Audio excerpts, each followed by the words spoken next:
Actually, Professor MGS was a great teacher, and he encouraged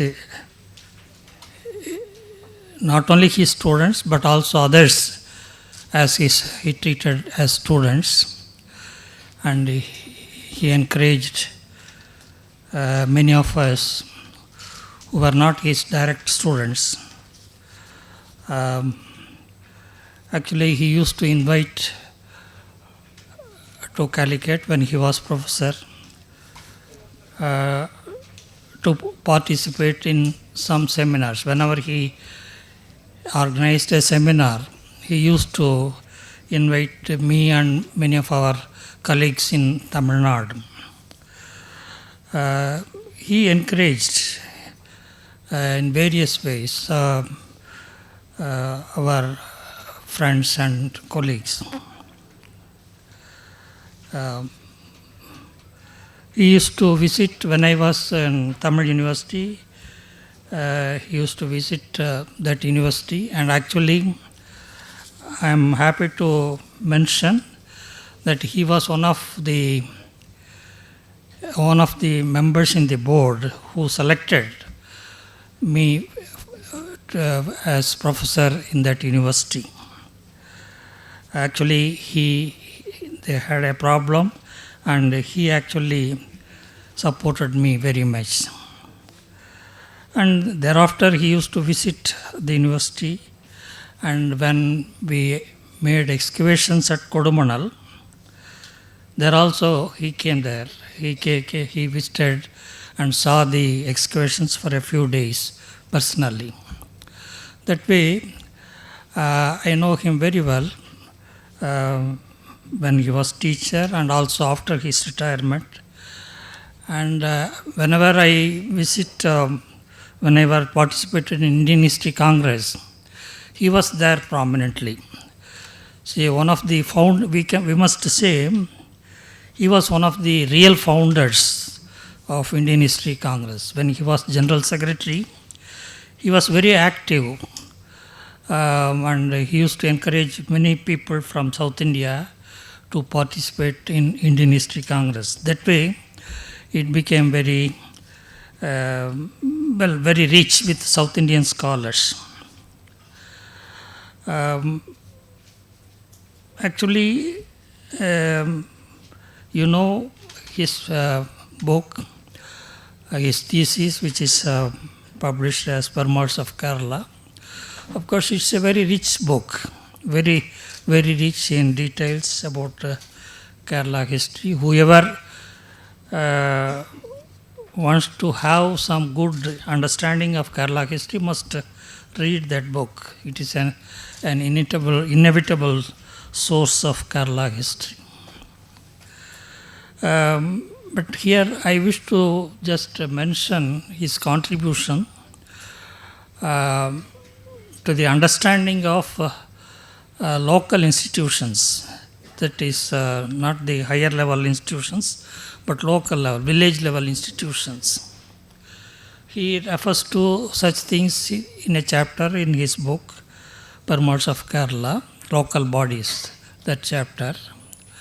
But there is a very good piece of work which he presented in the Epigraphical Society of India. It is published, that is in 1997. He participated in Epigraphical Society conference. I think it was held in Mysore or so. It is published there, differential connotation of Ur in the epigraphic records of Tamil Nadu and Kerala. That is the title of that paper. Actually, I participated in that conference, and then I am reading this paper several times. It's a very interesting paper on local bodies. Actually, in Permars of Kerala, he refers to local bodies, but when he refers to Ur, he only refers to in the context of Kerala. Well, Ur or Uralan in Kerala inscriptions, it refers to Brahmanical institution, Brahmanical village and Brahmanical institution. Uralar is a member of that Sabha or Ur administrative body. There, Ur is, even though it is a Dravidian word, it is used only for referring to he always refers to it as Aryan village, not Brahmanical village. He refers to, throughout his book, he refers to such villages as Aryan villages. Well, you can call it also Brahmanical village. As far as Bartenstein's book, Peasant State and Society, there he has a very good chapter on Sabha. He mentions only as Brahmanical village. Well, this it is called, well, of course, the difference between Tamil Nadu and Kerala is, in Tamil Nadu, it is always called, the Brahmin village is called Brahmadeya earlier, and maybe after 12th century it is also called Grama or Agrahara. But in Kerala it is always used in that sense, in the Grama, mostly as Grama. Agrahara is there, very not frequently. So Brahmadeya, he says that Brahmadeya is not so popular in Kerala. So in his book, if he refers to Ur, he refers to only that Brahmanical village, which he called Aryan village. In the case of East Coast, that Tamil Nadu villages, Ur always referred to a non-Brahmin village. That was the major kind of villages in Tamil Nadu in the medieval times. That is during Pallava and Chola times, that is between 800 and 1300. We come across this word Ur very frequently. It is used only in the sense of non-Brahmin village. Of course, it is not so prominently known to historians because the prominence is taken over by the Sabha, that is the Brahmadeya village's administrative body. Because Brahmadeya is it has a large number of inscriptions, and again because of this Uttaramerur inscription, that is early 10th century inscriptions, where that Sabha's constitution is mentioned, which was discussed by the early epigraphists, Venkaya, very early, that is in 1906, I think. After his discussion of this Uttaramerur inscription, which he published in India, annual report on Indian Archaeological Report, that annual report of Archaeological Survey of India, that became a very masterpiece about this Brahmadeya village, and he made it very popular. Uttaramerur became very popular, and the Brahmadeya and Sabha, both these words became very popular in South Indian history. Well, of course, later when Nilakanta Sastri revisited the same inscriptions, and he discussed in studies in Chola history and administration, that is a small book which he wrote before his magnum opus, the Cholas. That was his first book, Studies in Chola History and Administration. There in 2 chapters, he discusses Uttaramerur and its inscriptions elaborately. That is, but there, of course, he criticized some of the ideas of Venkaya and others. He said it is not a democratic institution because most early scholars used these Uttaramerur inscriptions as telling about the democratic, the functioning of democratic institutions even in medieval times. But Nilakanta Sastri objected to that democratic label. He said it is not democratic, it is, but of course it had its own importance that he discusses very clearly in that studies in Soda history administration. But then we have this paper by MGS Narayanan, which he presented in Epigraphical Society in 1997. It's a very interesting paper. Perhaps many of you might have read it. This title, Differential Connotation of Ur in the Epigraphical Records of Tamil Nadu and Kerala. So he wants to bring out the differences between the usage of this term in Kerala and Tamil Nadu. So in Kerala, as I said, Ur refers to general village, particularly the Brahmin village. So Uralar means it's always Brahmin members of that administrative body of Ur. So here there is no doubt about their characterization. So they are mostly Brahmin members. Whether there were non-Brahmin members, we do not know. Actually, MGS actually rejects that idea. It cannot be, it cannot hold the non-Brahmin members in that body. But there is a difference in its usage in Tamil Nadu. In Tamil Nadu, Ur is used only for a non-Brahmin village. Whereas for Brahmin village, it was called Brahmadeya, or later as Agrahara, or just very rarely in 14th century it was also called Grama. So earlier it was not known as Grama, mostly Brahmadeya. So the administrative body of this village was called Sabha. Very rarely the Sabha members were also called Urar, but that is in the general sense as the members of that village. So Urar means generally in Tamil inscriptions, it refers to the members of the non-Brahmin body.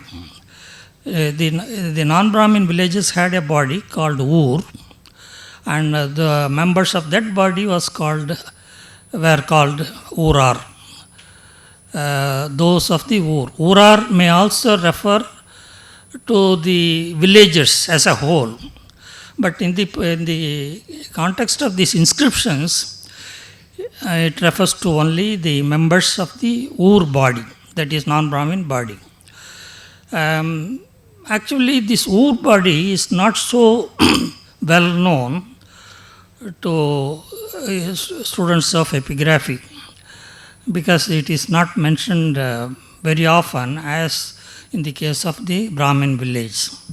And again, because of the popularity of this name from the historical writings, from very early times, the importance of Ur was not known until very late. Of course, Nilakanta Sastri refers to this difference between Ur and Brahmadeya in his book on Cholas. He doesn't, he discusses it very clearly, what is the difference between these two villages. And but he had sometimes he committed some his discussion sometimes was somewhat one-sided. So that MGS Narayanan criticized in this paper, which he published in Epigraphy, in Indian Epigraphy Congress. I will just quote some passage from that article, because it is perhaps some of you certainly might have read this article, but I will just because it is a very interesting passage.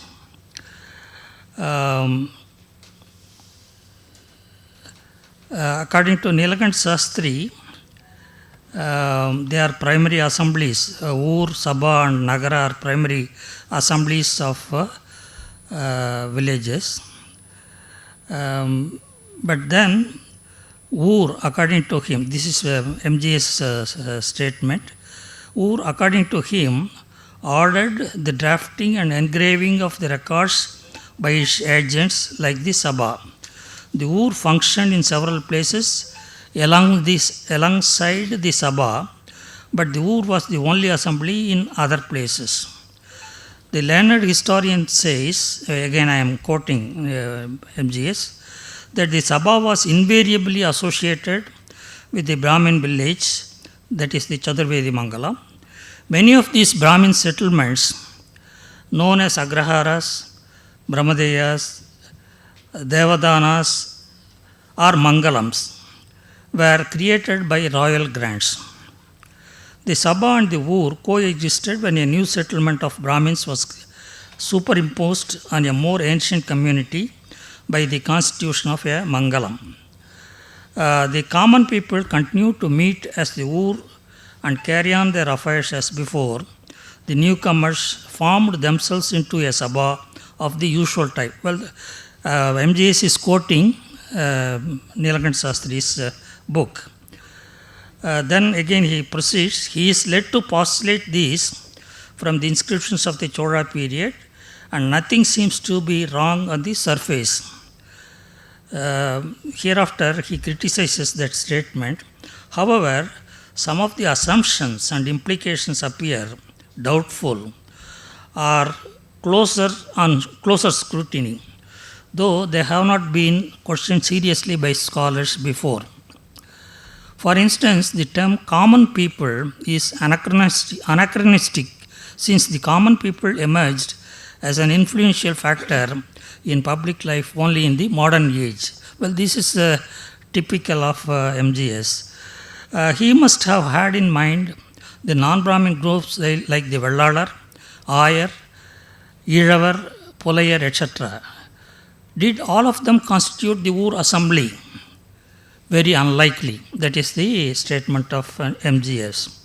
In the caste-bound hierarchical society of the Chola period, it is difficult to imagine that important matters regarding land and cultivation were handled by all and sundry.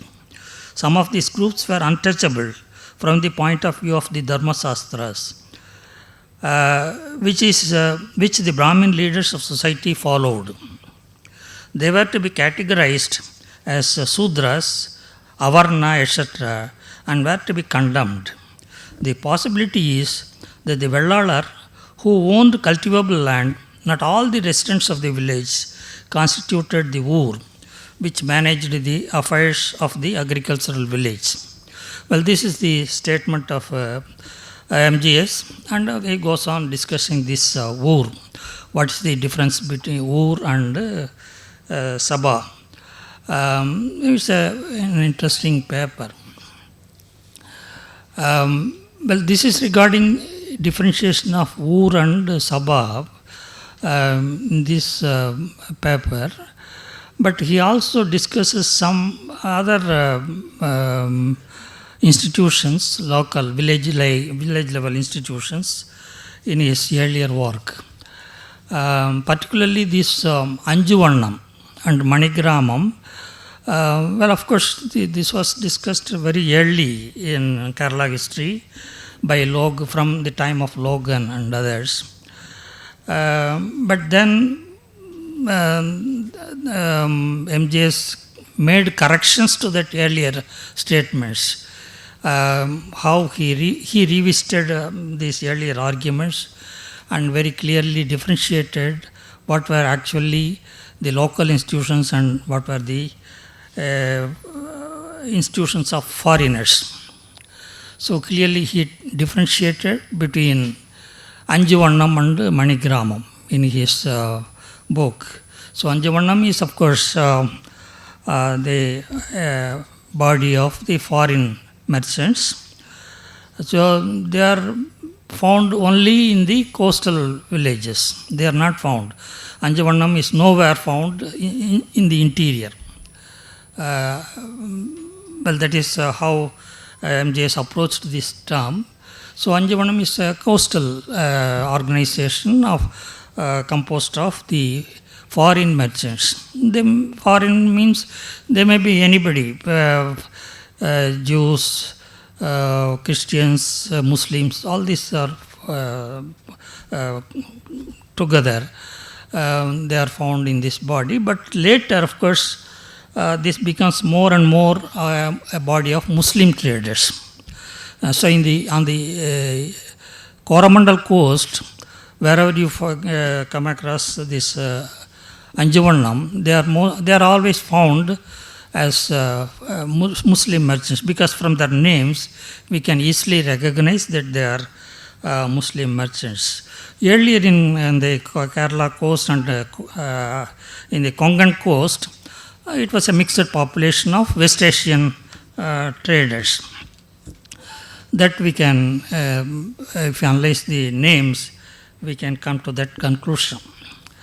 So after this, he discusses what is the difference between the non-Brahmin body, non-Brahmin village and Brahmin village, and how we can understand their role in the society.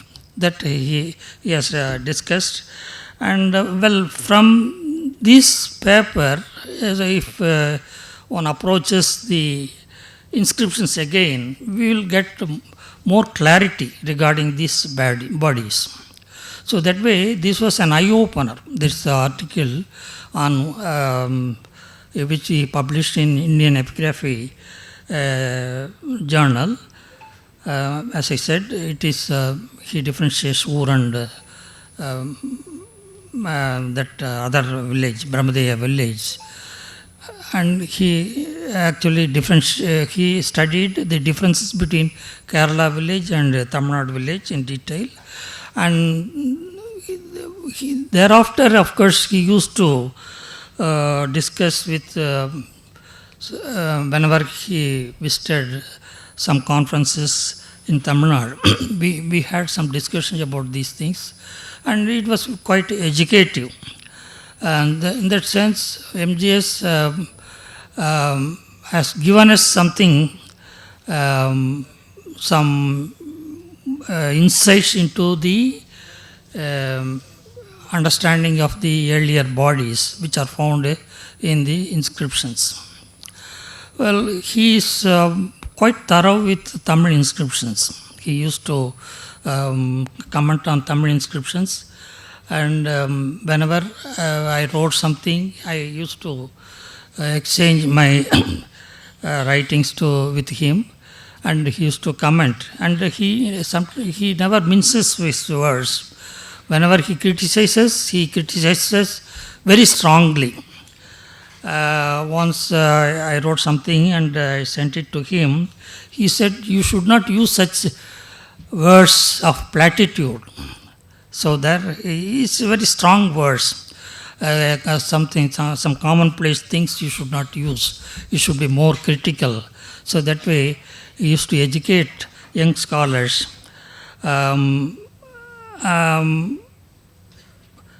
Actually, when you read his book and his articles, it's quite informative. He discusses various things, but at the same time,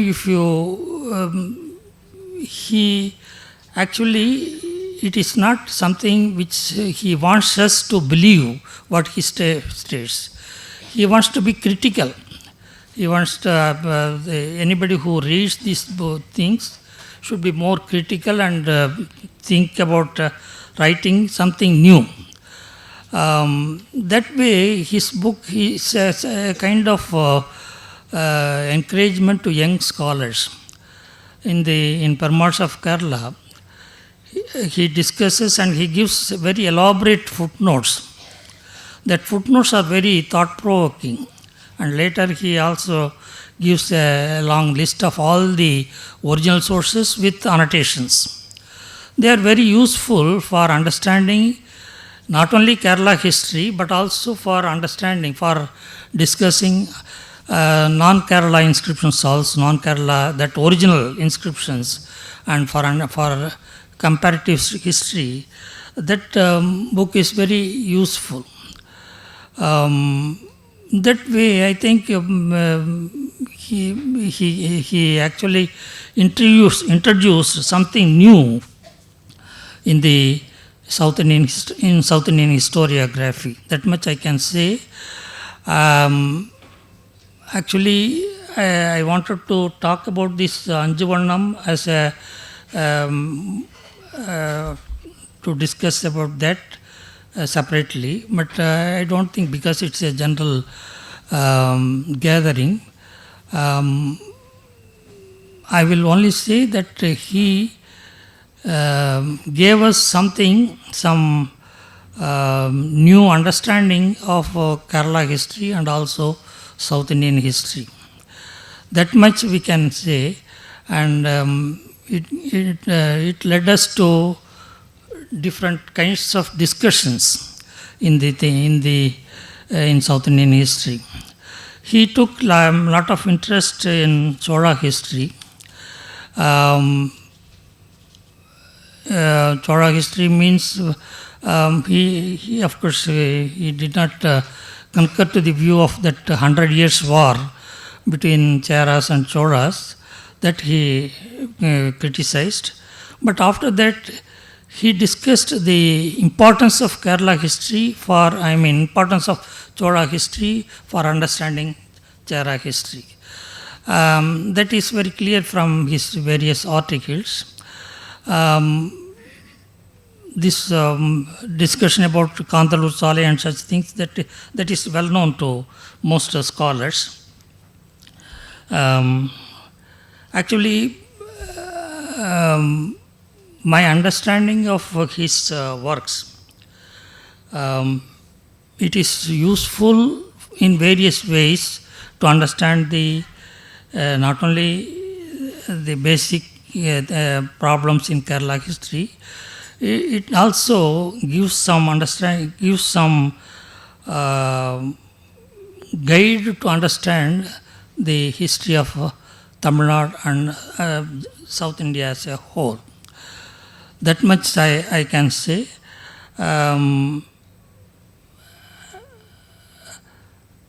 Actually, when I discussed the history of Cholas, history of my political geography with him, he used to give advice on various things.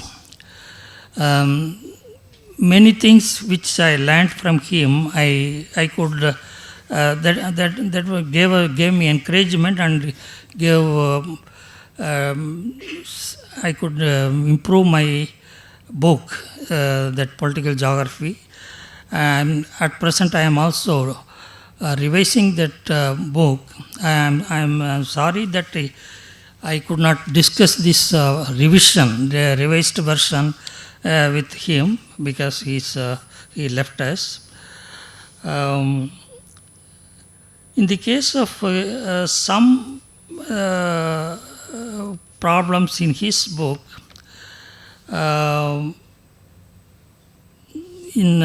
sometimes, of course, it is his thesis, the early stage, he committed some, maybe there were some problems in understanding the actual context.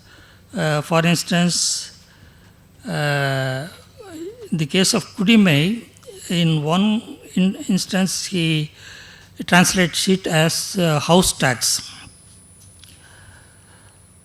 Actually, it cannot be house tax. But in another place, he takes it as payment by Kudigal. That is about closer to the actual meaning, payment by Kudigal.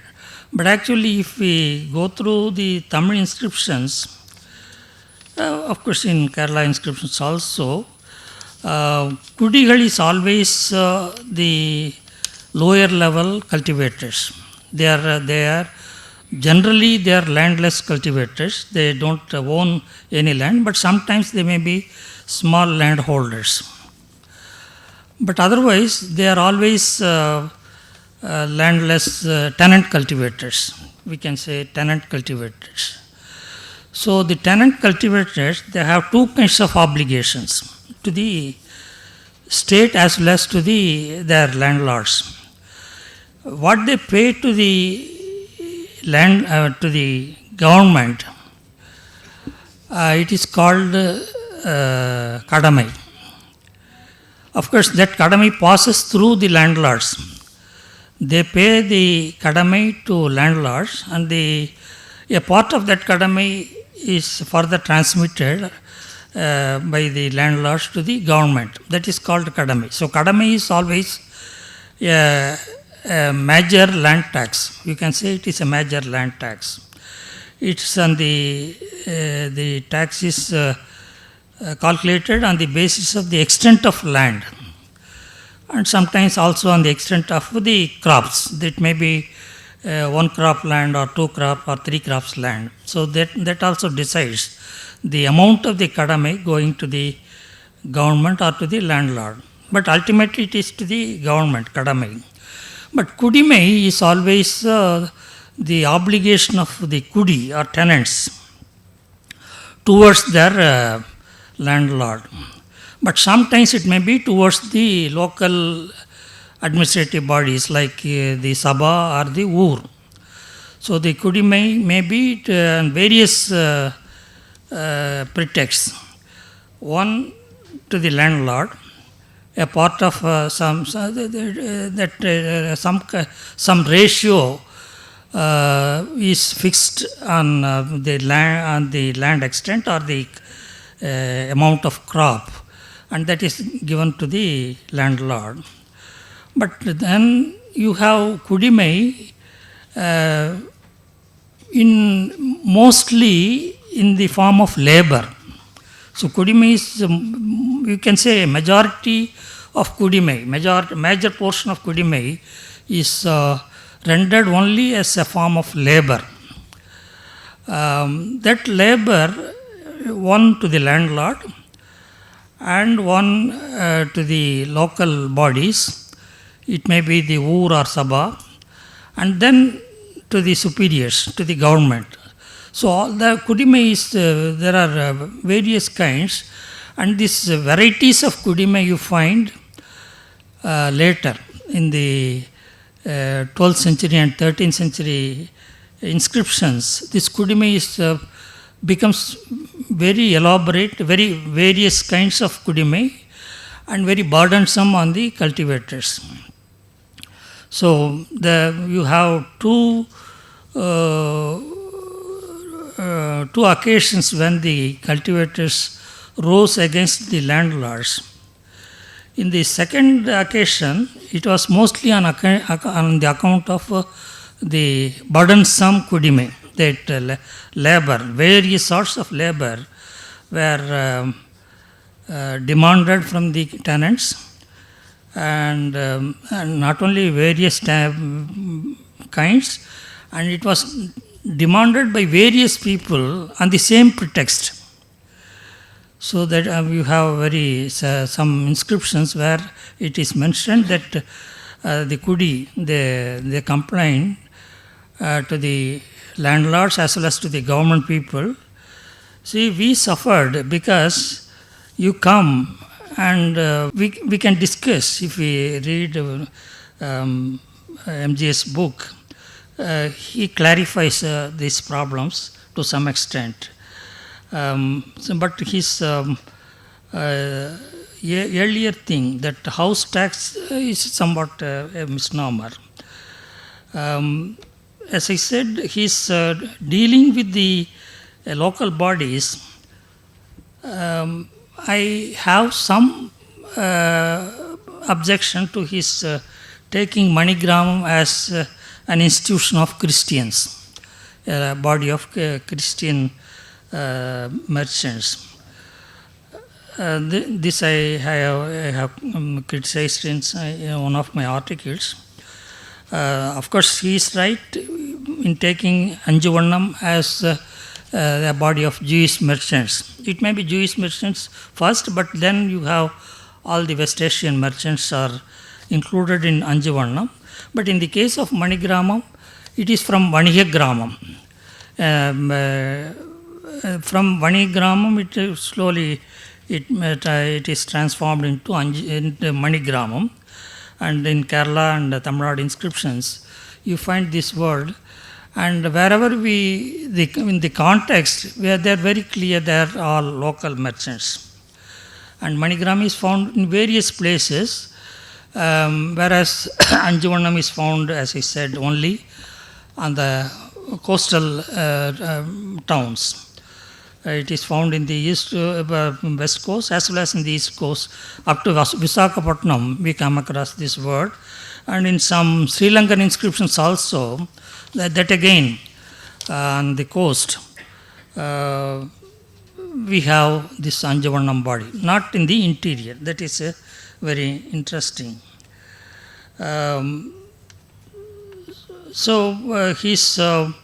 I only object to his discussion of Manigramam as foreign merchants.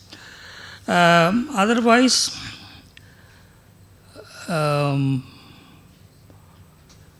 the one thing which I found a bit, maybe in the early stage, he did not want to discuss the difference between Urar and Uralar. Uralar are found in Kerala inscriptions, but in the case of Tamil inscriptions, Urar is mentioned in the context of non-Brahmin villages. I wonder why he did not discuss the Urar of East Coast in his book. Perhaps he thought it is not necessary. So wherever he mentions Urar, he mentions only in the sense of Uralar, that is non-Brahmin members of the non-Brahmin village, that is Grama or Agrahara. So that was a bit strange for me if I read that book, Perumal's of Kerala. But otherwise, his discussion is thorough. As far as Kerala inscriptions are concerned, very thorough and very interesting, and it can be used by any student for understanding other inscriptions also. So that way he has given a very thorough discussion of the Chara inscriptions for writing this Perumal's history of Perumal's. Somebody was telling that he is in his later age, he thought Perumal, that it is a misnomer. He said, I don't know why. Somebody may explain that. But in the book, of course, we have very plenty of information regarding the Chara history. Well, with this I will conclude, because MGS was actually a leading historian for all South Indian students. His discussion of various points, not only from history of Kerala but other areas, was very useful to understand the South Indian history in a general way. We all learned from him, from his writings, and more than that, from his from discussion with him, personal discussions with him. He never discourages people. He goes on discussing on any problem without, he doesn't discriminate whether it is a small student, just a budding student or a scholar. He discusses with all of them in the same way. And that way, see, I had a discussion when I was a a research student with him for actually more than 2 hours. And that way he was, you must say, he was a real scholar to create scholarship among students. So in that way I join you to his great scholarship, to his broad-minded and what is that, guidance to all the students. It is a great loss that he is no more with us. Let his, well, maybe the thing which we can honor is we have to follow his writings. We have to discuss more what he left. Maybe some points, there are several points which we have to follow, which we have to elaborate and carry forward. And that is the greatness of his scholarship. Thank you very much.